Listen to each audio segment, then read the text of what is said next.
बरेली राष्ट्रीय सेवा संघ के प्रदेश महामंत्री सोनू ठाकुर के नेतृत्व में संगठन के पदाधिकारी व कार्यकर्ता शनिवार को एसएसपी कार्यालय पहुंचे और वन मंत्री डॉक्टर अरुण कुमार सक्सेना के भतीजे अमित सक्सेना के खिलाफ गंभीर आरोपों की शिकायत सौंपी। सोनू ठाकुर ने बताया कि 2 दिन पहले एक कर्मचारी की तनख्वाह को लेकर वह एक पुलिस चौकी गए थे। बरेली से सैयद आसिफ की रिपोर्ट।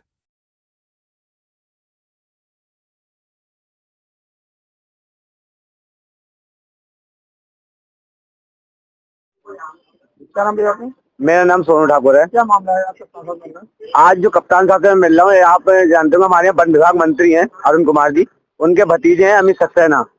कुछ दिन 2 दिन पहले उनके यहाँ, उनके दोस्त के यहाँ एक दीपक नाम का लड़का ही जॉब करता था वहाँ पर, तो कुछ तनख्वाह को लेकर लेन देन का मामला था।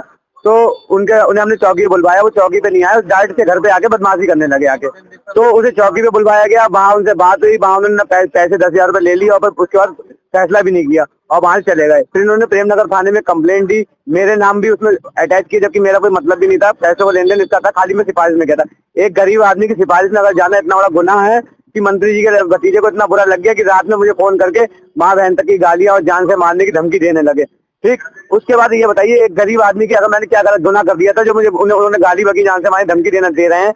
मैंने गरीब आदमी की मदद करनी तो गया था थाने कि अगर इसकी सुनवाई नहीं होती, इसके पैसे नहीं मिल रहे, 500 रुपये मजदूरी कर रहा था और वो अमीरों के साथ खड़े हो सकते हैं क्योंकि वो अमीर आदमी है, क्योंकि वो मंत्री हैं, वो अमीरों के हैं, हम गरीबों के हैं, और हम गरीबों के संग खड़े हो रहे हैं तो हमें जान से मारने धमकी दी जा रही है। और जिसकी मेरे पास रिकॉर्डिंग भी है, मैंने सब अधिकारियों को सेंड भी कर दी है, जिसके खिलाफ मैं मुकदमा लिखवाऊंगा और सख्त कार्रवाई करूंगा। अगर कार्रवाई नहीं होती है तो चाहे मुझे लखनऊ जाकर धरना देना पड़े, या ऐसे लोगों को मंत्री बनाए क्यों गया जिनके बच्चे ऐसी बदतमीजी कर रहे हैं। आपको सोचने वाली बात है, हमारे यहाँ मंत्री हैं, सम्मानित व्यक्ति हैं, हम उनका सम्मान करते हैं, और उनका भतीजा इस तरह से गुंडाई कर रहा है कि माँ बहन गाली बक रहा है, जान से मारने धमकी दे रहा है, 20 बच्चों की गलत कह रहा है। कल को मेरे यहाँ कोई दुर्घटना हो जाती है, जो वो मंत्री है उनके चेहरे पर 50 हैं, पर ऐसा नहीं है कि हम किसी कमजोर। गाली बकना मुझे भी आता है, मैं भी बक सकता था, मैं भी बदतमीजी कर सकता था, पर मैं किसी की माँ बहन को गलत कहने का अधिकार मेरे लिए नहीं है, क्योंकि जैसे मेरी माँ बहन है वैसे उनकी माँ बहन है, मगर उन्हें इतनी तमीज नहीं है कि वो बोल कैसे रहते। और मैं चाहता तो कहना उनका जवाब उन्हीं की भाषा में दे सकता था, मगर मैं चाहता हूँ कानून की भाषा में जवाब दूंगा, कानून। और अगली बार कोई हरकत मेरे से होती है तो जिम्मेदार वही होंगे। और ऐसा नहीं है मेरे से कभी सांसद जी, कभी भाजपा के नेता ऐसे लोग हैं जो अपनी सत्ता का बिल्कुल दुरुपयोग कर रहे हैं, उन पर योगी जी का ध्यान ही नहीं है कि वो लोग कुछ लोग बदमाशी दिखा रहे हैं, कोई जमीन पे कब्जा कर रहा है, कोई कुछ कर रहा है। हम भी भाजपा में ही हैं, हम भी भाजपा के समर्थक है, कोई दुश्मन नहीं है, मगर क्या गरीब होने के, हम गरीब हैं, हम गरीबों के साथ खड़े होते हैं, इसलिए हमारे संग ऐसे काम होता है कि हमारी धमकियां दी जाती है जान से मारने की, घर से उठाने की। और ये तो इतने बड़े बदमाश तो हो नहीं गए कि प्रजातंत्र है कोई, ये तो है नहीं कि मंत्री बन गए, विधायक बन गए तो तुम बदमाश बन गए, किसी को फोन कर धमका दो, कहो मैं नशे में था, मेरे से गलती हो गई या ऐसा हो गया। ये कोई बात बनती नहीं है। और उन्होंने जो काम किया है इस पर एसएसपी साहब को संज्ञान लेके कार्रवाई करनी चाहिए, कि कई बार जेल भी जा चुके हैं इन्हीं हरकतों की वजह से। इसको पैसे आ रहे थे कितने? इनकी तनख्वाह थी लड़के की, ये अपनी तनख्वाह मांगने गया, इसे बंद करा कमरे में, जिसकी वीडियो तक है, जबरदस्ती स्टाम्प लिखवाया गया इससे। ठीक, गरीब है बेचारा, उसे तुमने दबा लिया, धमका लिया, इसके घर पे जाके बदमाशी दिखाने की, बहन बेटियों से बदतमीजी करी, बहन बेटियों को गाली बकी। उसकी जब मैंने उसकी वजह पर मैंने चौकी में शिकायत की, कि चौकी पे आया, चौकी पे उन्हें अमित उनकी धमकी देने लगा कि मैं मंत्री जी का आदमी हूँ, ये हूँ वो हूँ।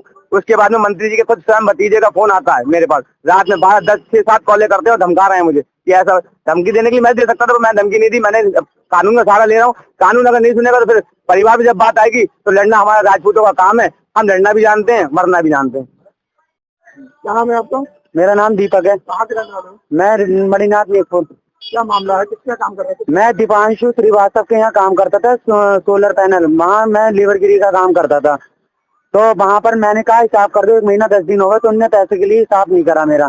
ठीक, बोले नहीं तू मेरे पास काम करेगा। ठीक है, मैंने की कोई बात नहीं, मैं काम पे पहुंचा दूसरे दिन, तो इनने माँ बहन की गाली बकी, माँ बहन की गाली बकी। बोले तू 1 मिनट 20 मिनट पे लेट हो गया, तो मेरी रिकॉर्डिंग भी है मेरे फोन में। 1 मिनट 20 मिनट, 10 बजे जाता हूँ और 10:20 पे पहुंच गया मैं।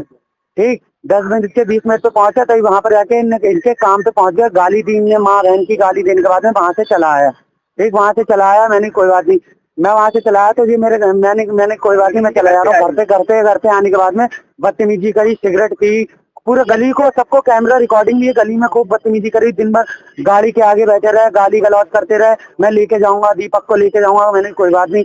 ठीक, मैंने 10,000 रुपए इनसे शादी में लिए थे, वो मैंने चौकी थाने में, मणिनाथ चौकी में दे दिए थे, पुलिस वाले नहीं थे और ये सब लोग साथ में थे। सब लोग साथ में थे, ये लेके तुरंत गाड़ी स्टार्ट करी, चला गया। फिर इनने मुझे फोन करा, बोले काम पे आएगा या नहीं आएगा, तो मैंने कि मैं तो नहीं आता हूँ, आपके पैसे दिए। तो बोले क्या नाम है, अब काम पे नहीं आएगा। मैंने जो झूठी FIR लिखवाई 3 दिन में, मतलब वो क्या बोलते स्टाम्प पेपर झूठे लिखवाए थे, मेरे पास वीडियो भी है। स्टाम्प पेपर पे झूठे इनने मार तोड़ के 6-7 लौंडे इकट्ठे करे, इनने धमके चनकटे मारे, बोले यहाँ बैठ, नहीं काम करेगा तो मैं तेरी FIR दर्ज, 10,000 रुपए तो आ गए। अब तू नहीं करेगा काम तो मैं तेरी FIR जो तू स्टाम्प पेपर है वो मैं तेरा थाने में दे दूंगा। उनने थाने में दे दिया मेरा, ठीक। अब पुलिस वाले मुझे फोन कर रहे हैं कि 16,500 रुपए तुम पे आ रहे हैं।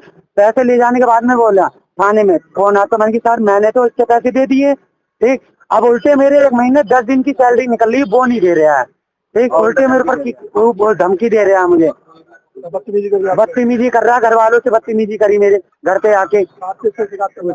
मैं तो यही चाह रहा हूँ सरकार से मेरा पैसा मिल जाए हैं, और इस पे कार्रवाई मतलब जो भी पुलिस करना चाहती है वो करे। उसके कौन है? वो है दीपांशु श्रीवास्तव, अमित सक्सेना है, वो मुझे धमका रहे हैं। हाँ।